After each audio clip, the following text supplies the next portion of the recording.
Selamat pagi sahabat akuntansi. Saya mengucapkan salam jumpa lagi dengan channel saya.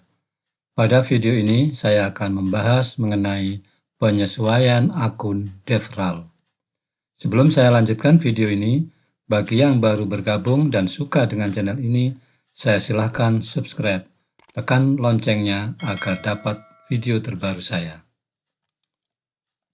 Sahabat akuntansi, penyesuaian akun atau adjustment entry merupakan bagian dari proses akuntansi yang fungsinya mengoreksi data keuangan yang masih belum sesuai dengan keadaan terkini. Dalam akuntansi terdapat prinsip pengakuan pendapatan dan beban yang disebut dengan prinsip penandingan atau matching principles. Oleh karena itu, sebelum disajikan laporan keuangan untuk kepentingan publik, maka diperlukan penyesuaian akun terlebih dahulu. Jurnal penyesuaian biasanya dilakukan perusahaan pada akhir bulan ketika akan menyusun laporan keuangan bulanan, atau pada akhir periode akuntansi ketika akan menyusun laporan keuangan akhir tahun. Jurnal penyesuaian secara umum dikelompokkan sebagai pertama deferral account dan yang kedua accrual account. Sahabat akuntansi, deferral account misalnya pertama, beban dibayar di muka, yakni suatu beban yang sudah dibayar perusahaan, tetapi dalam periode tersebut masih belum selesai pemanfaatannya. Yang kedua, pendapatan diterima di muka, yakni suatu aset atau kas telah diterima perusahaan, tetapi jasa yang harus diberikan perusahaan belum dilakukan. Pada kesempatan kali ini, saya akan membahas penyesuaian akun-akun yang bersifat deferral account. Deferral berarti menunda atau menangguhkan pengakuan. Pengakuan biaya atau pendapatan pada suatu tanggal di kemudian hari, bukan pada saat pengeluaran kas atau penerimaan kas. Sahabat akuntansi, ada 4 deferral account yang akan dibahas dalam video kali ini. Yang pertama, beban dibayar di muka. Contoh, pada tanggal 1 November 2019, usaha catering enak mempromosikan usahanya lewat radio Suara Muda. Jangka waktu promosi yang disepakati selama 6 bulan terhitung mulai tanggal 1 November 2019 sampai dengan 30 April 2020 dengan nilai Rp3.600.000 yang dibayarkan tunai. Pembahasannya, perusahaan membayar beban di muka karena mengiklankan usahanya lebih dari 1 periode akuntansi. Maka dicatat sebagai aset, yakni iklan dibayar di muka. Pengaruh transaksi deferral account tersebut, yang pertama, aset, iklan dibayar di muka bertambah, dicatat sebelah debit. Yang kedua, aset, kas berkurang, dicatat sebelah kredit. Jurnal pembayaran iklan dicatat sebagai aset sebagai berikut. Tanggal 1 November 2019, iklan dibayar di muka dicatat sebelah debit Rp3.600.000. Kemudian, kas dicatat sebelah kredit Rp3.600.000 dengan keterangan pembayaran iklan selama 6 bulan. Sahabat akuntansi, kemudian dengan berlakunya waktu, beban dibayar di muka tersebut berangsur-angsur berkurang nilainya. Tetapi perusahaan tidak melakukan pencatatan akuntansi sehingga nilai iklan dibayar di muka overstate dan beban iklan understate. Perusahaan mengakui sebagai beban pada saat akan menyusun laporan keuangan 31 Desember, yakni dengan cara membuat jurnal penyesuaian. Oleh karena itu, maka nilai beban iklan ditambah dan iklan dibayar di muka dikurangi. Beban iklan ditambah berarti dicatat sebelah debit. Iklan dibayar di muka dikurangi berarti dicatat sebelah kredit. Baiklah, kita lihat perhitungannya. Iklan dibayar di muka 3.600.000 selama 6 bulan. Beban iklan 2019 bulan November dan Desember sama dengan 3.600.000 dibagi 6 bulan dikalikan 2 bulan sama dengan 1.200.000. Dengan demikian maka jurnal penyesuaiannya adalah tanggal 31 Desember, beban iklan dicatat sebelah debit 1.200.000 untuk mengakui pembebanan iklan periode 2019. Kemudian, iklan dibayar di muka dicatat sebelah kredit 1.200.000 untuk mengurangi nilai iklan dibayar di muka. Keterangannya, pembebanan iklan bulan November dan Desember. Baiklah, kita lihat bagaimana posisi akun masing-masing. Pertama, akun beban iklan tanggal 31 Desember, penyesuaian beban iklan November-Desember dicatat sebelah debit 1.200.000, sehingga saldonya 1.200.000. Saldo ini dilaporkan dalam laporan laba rugi. Karena sudah diposting ke akun beban iklan, maka nomor akun 513 dipindah ke kolom referen di dalam jurnal penyesuaian. Berikutnya, akun iklan dibayar di muka, tanggal 31 Desember, ada penyesuaian beban iklan November-Desember, dicatat sebelah kredit 1.200.000. Sehingga nilai iklan dibayar di muka saldonya 2.400.000. Saldo ini dilaporkan dalam laporan posisi keuangan. Kemudian karena sudah diposting, maka nomor akun 115 dipindahkan ke kolom referen di dalam jurnal penyesuaian. Yang kedua, beban dibayar di muka. Contoh, pada tanggal 1 November 2019, usaha bengkel motor Blitz membeli perlengkapan bengkel secara tunai dengan nilai Rp4.500.000 dari toko spare part motor. Pembahasannya, perusahaan membayar pembelian perlengkapan yang akan memberikan manfaat untuk beberapa waktu ke depan, dicatat sebagai aset, yaitu perlengkapan. Pengaruh transaksi deferral account tersebut, yang pertama, aset perlengkapan bertambah, dicatat sebelah debit. Yang kedua, aset kas berkurang, dicatat sebelah kredit. Jurnal pembayaran pembelian perlengkapan sebagai aset tersebut dicatat sebagai berikut. Tanggal 1 November, perlengkapan dicatat sebelah debit 4.500.000. Kemudian kas dicatat sebelah kredit 4.500.000 dengan keterangan pembelian perlengkapan bengkel motor. Sahabat akuntansi, kemudian dengan berlalunya waktu, maka perlengkapan berangsur-angsur nilainya berkurang, bahkan habis. Tetapi perusahaan tidak melakukan pencatatan akuntansinya, sehingga nilai perlengkapan overstate, sedangkan beban perlengkapan understate. Perusahaan mengakui beban pada saat akan menyusun laporan keuangan 31 Desember, yakni dengan cara stock of name atau perhitungan terhadap perlengkapan yang masih ada. Oleh karena itu, nilai beban perlengkapan ditambah dan perlengkapan dikurangi. Beban perlengkapan ditambah berarti dicatat sebelah debit.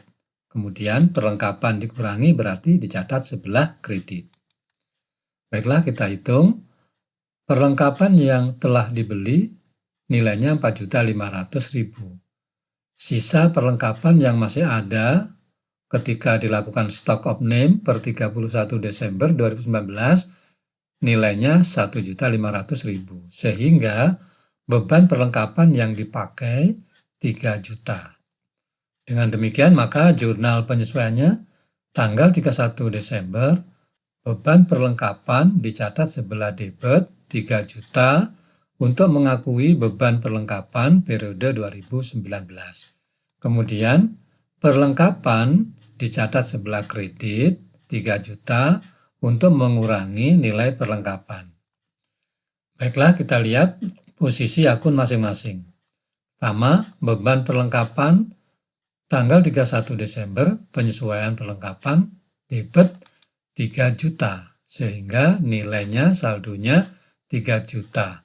Kemudian saldo ini nanti dilaporkan dalam laporan laba rugi. Karena sudah diposting, maka nomor akun 512 dipindahkan ke kolom referen di dalam jurnal penyesuaian.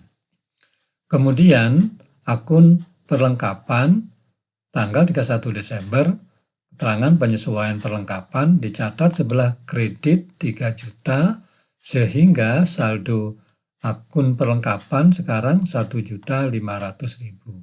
Saldo ini dilaporkan dalam laporan posisi keuangan. Karena sudah diposting, maka nomor akun di 113 dipindah ke kolom referensi jurnal penyesuaian. Sahabat akuntansi, yang ketiga, beban dibayar di muka. Contohnya, pada tanggal 2 Januari 2019, dibeli washing mesin merek LG untuk usaha laundry dengan harga 16 juta rupiah. Taksiran umur ekonomis mesin 8 tahun dengan nilai sisa 2 juta rupiah dan metode penyusutan menggunakan garis lurus. Pembahasannya, perusahaan membayar pembelian washing mesin laundry akan bermanfaat lebih dari satu periode akuntansi sebagai aset, yakni aset mesin laundry. Pengaruh transaksi deferral account tersebut, yang pertama, aset mesin laundry bertambah dicatat sebelah debit. Yang kedua, aset kas berkurang dicatat sebelah kredit. Maka jurnalnya kita lihat, jurnal pembayaran pembelian mesin laundry sebagai aset dicatat sebagai berikut. Tanggal 2 Januari, mesin laundry dicatat sebelah debit 16 juta. Kemudian, kas dicatat sebelah kredit 16 juta dengan keterangan pembelian mesin laundry merek LG. Sahabat akuntansi, kemudian dengan berlalunya waktu, mesin laundry berangsur-angsur berkurang fungsinya karena telah ikut serta dalam proses usaha perusahaan. Pengurangan nilai mesin tersebut dimasukkan sebagai beban penyusutan mesin, tetapi perusahaan tidak melakukan pencatatan akuntansi.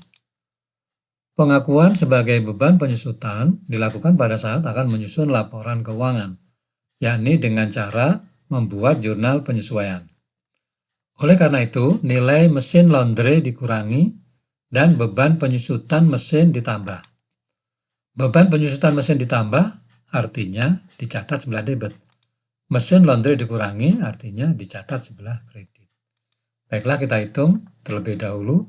Harga perolehan washing mesin laundry 16 juta rupiah.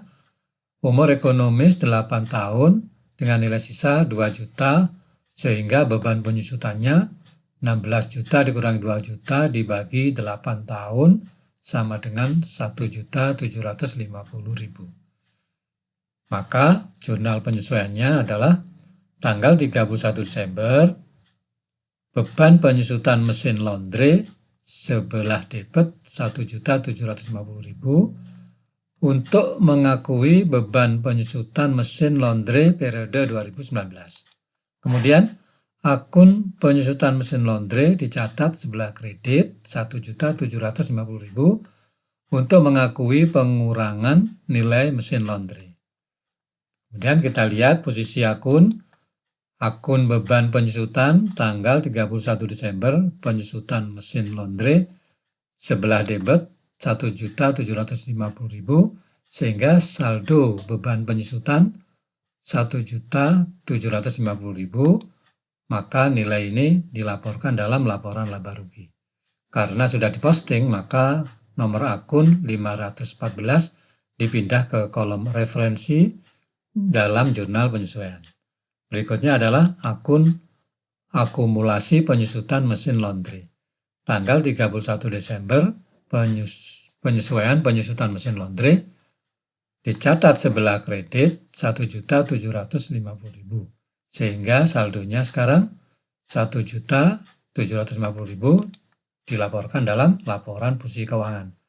Karena sudah diposting, maka kemudian nomor akun dipindah ke kolom referen dalam jurnal penyesuaian. Sahabat akuntansi, yang keempat, pendapatan diterima di muka. Contoh, pada tanggal 2 Januari 2019, Arman, pemilik usaha kontrakan Ruko Senyum, menerima tunai sewa kontrakan dari seseorang sebesar 24 juta rupiah untuk jangka waktu kontrak 4 tahun. Pembahasannya, perusahaan menerima pendapatan di muka karena menyewakan aset lebih dari 1 periode akuntansi, maka dicatat sebagai liabilitas, yakni sewa diterima di muka. Pengaruh transaksi deferral count tersebut, yang pertama, aset kas bertambah dicatat sebelah debit. Yang kedua, liabilitas, sewa diterima di muka bertambah dicatat sebelah kredit. Maka jurnal penerimaan sewa dicatat sebagai liabilitas, yakni sebagai berikut. Tanggal 2 Januari, kas dicatat sebelah debit 24 juta. Kemudian, sewa diterima di muka dicatat sebelah kredit 24 juta dengan keterangan penerimaan sewa untuk 4 tahun. Sahabat akuntansi, kemudian dengan berlalunya waktu, sewa diterima di muka berangsur-angsur berkurang nilainya atau habis nilainya.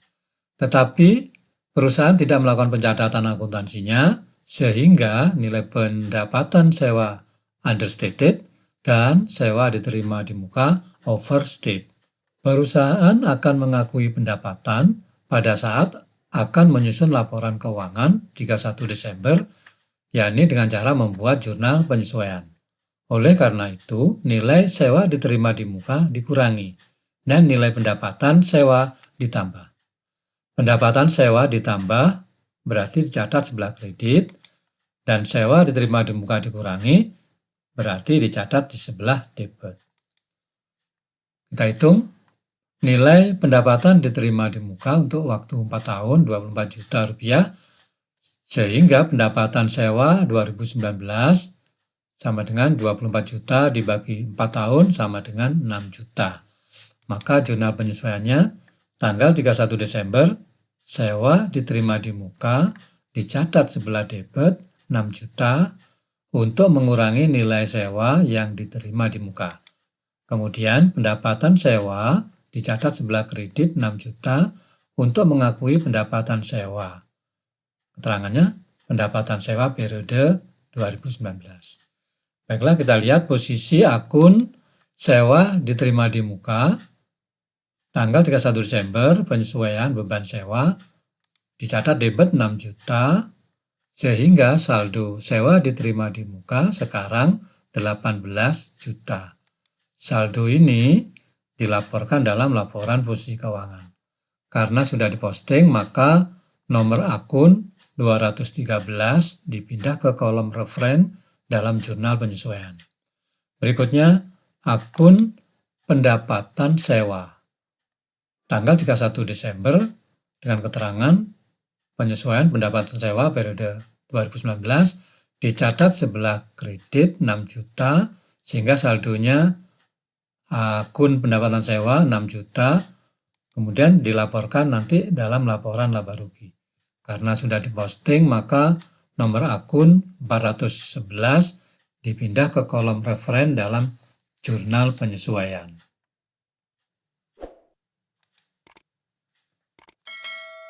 Demikianlah sahabat akuntansi, pembelajaran kali ini dengan tema penyesuaian akun deferral.